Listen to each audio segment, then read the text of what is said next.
மகர ராசி இந்த வாரத்தை பொறுத்தவரை 2வது வீட்டில் ராகு பகவான் இருக்கார். 12வது வீட்டில் செவ்வாய், சூரியன், புதன், சுக்கிரன் ஆகிய 4 கிரகங்கள் இருக்கிறதுனால பணத்தை சேவ் பண்ணணும்னு நினைக்காதீங்க.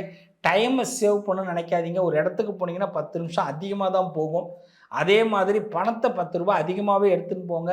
ரொம்ப கரெக்டாக கணக்காக நான் இருப்பேன்னா இந்த வாரத்தில் உங்கள் கணக்கு சரி வராது. அதனால் இந்த வாரத்தில் ரொம்ப கவனமாக இருங்க. புத்திசாலித்தனமாக செயல்படுங்க. சில பேர்கிட்ட வாக்கு கொடுக்கறதுக்கு முன்னாடி 1க்கு 100 தடவை யோசனை பண்ணுங்கள்.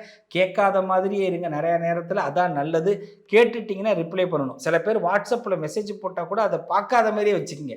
ஏன்னா பார்த்துட்டிங்கன்னா ரிப்ளை பண்ணணும்.